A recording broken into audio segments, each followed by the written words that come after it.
It's the Missouri Credit Union for Kids Radiothon. Thank you so much. On Y107. Y107, you can call in right now, 866-970-4483. We have a new match sponsor for the hour. It's Wendy L. Sprouse, the Medicare nerd is what she goes by. So she'll be matching all of those donations during this hour. And we're joined by Raelyn and Karsyn and their parents. Thank you guys so much for joining us. Darren and Kylee. Oh, that's your mic right there. Thank you. You are a brand new family to the CMN Radiothon, so welcome and thank you so much for taking the time and bringing these little cuties to hang out with us today. In their Valentine's Day best. Yeah. Very awesome. Thank you guys for having us. Absolutely. So Raelyn and Karsyn, they are 8 months old now. They were born with mono, which I honestly had to Google because I was like, I've not heard that. This is not a story that like we hear a lot in these radiothons because pretty rare. How rare did you say it was? It's about 1 in 4,500. It just kind of depends on what resource you're looking at. Right. But it's definitely pretty rare, but we've learned more and more about it every day. So what, for anybody listening who's like, I've never heard of that before, mono means that they were born in the same sac? Yeah. With the same placenta? Yeah. So they were the third type of twin you could have. So that means they shared the same sac, same placenta, which it causes more increase for risk of cord entanglement. Yeah, I mean, because they're in that same little area and they're flipping around. I mean, you think about how a normal baby flips around and moves in the belly there, and they're doing that against each other with no separation there. That's got to be scary. How did you feel when you were first diagnosed with that? I think we both were pretty shocked and scared. It was a day of worry every day. Make it to the next day, next doctor appointment. I don't know if Darren had anything to say about that because he was more shocked than I was. Yeah, Dad, how was that? So whenever they first kind of said, I don't see one heartbeat, I see two. So it was like you get excited because I mean, it came as a shock for all of us, but then once we kind of figured out what kind of diagnostics that we have, as far as the situation that we have with the same sac, same placenta, and everything like that, it brought us back a little bit. Okay, well, we have some obstacles to go through, but then we never doubted. MU Health was right there from the start, and they really got us to where we are now, and now we are here with two beautiful daughters. Absolutely. Go ahead. And what was that care like for you once you found out, that they shared the same placenta and that it might require some extra care?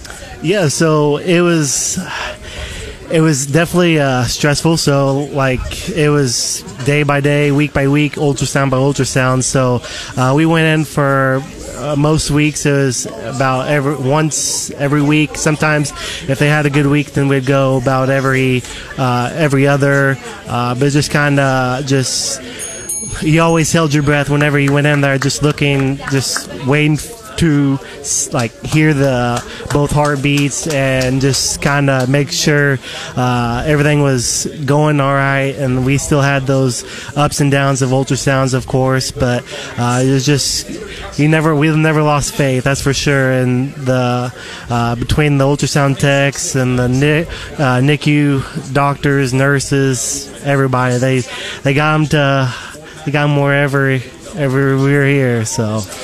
And I feel like that's kind of quite the testament to the hospital that you say you never lost faith in them, even though, I mean, I have on my notes here that they told you at some point you may come home empty-handed or you may come home with one baby. I mean, how does that hit you when you hear that?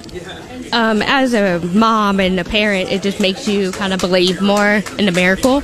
And I will say Mizzou was very positive with us and kept telling us the right guidance of help and trying to make sure we're making the right choices for them. And you had always had that in the back of your mind, but you just have to believe that you'll be fine.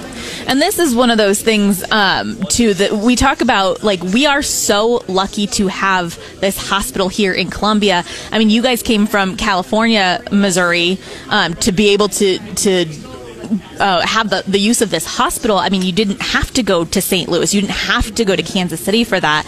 I mean, what kind of life I mean, I know you were talking about you had to stay at the Ronald McDonald House for a little bit, which is, again, an amazing asset to have. But what kind of life were you able to have because of this instead of having to go somewhere else? Being able to be closer to home, it allowed us to have family, because some of our family members are from Jeff City, some are from California, but we were told we would have to consider St. Louis, but it was so relief knowing that Mizzou would be able to help us, and we were closer to have that family support more than anything.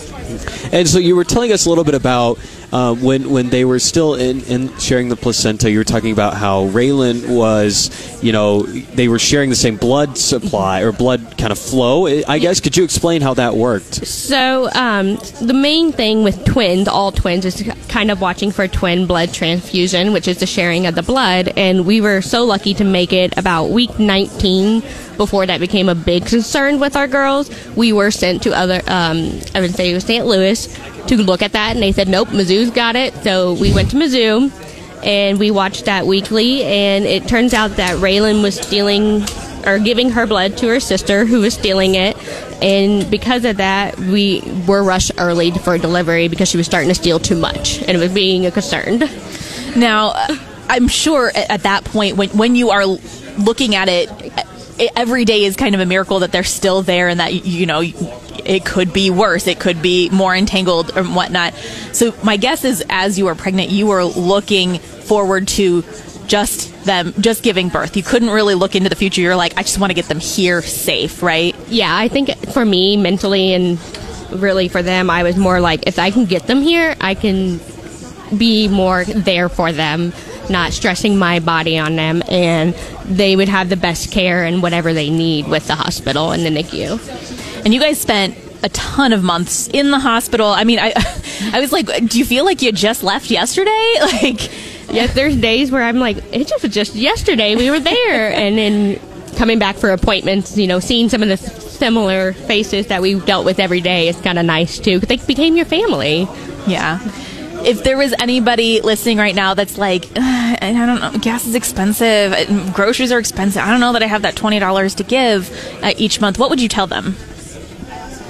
I would say definitely do it. I was questionable myself, but lately I find myself, even when money's tight, just still giving, because you're helping the younger generations, and the hospital is such an amazing place, and they do a good job, and they had the best care every time. And I will say, Raelyn is really interested in the microphone, so you could help Raelyn pursue a career in radio, which she seems to be really interested in right now, by giving and becoming a miracle maker right now. You can call 866-970-4483. Become a miracle maker with the 18th annual Missouri Credit Union Miracles for Kids Radiothon on Y107.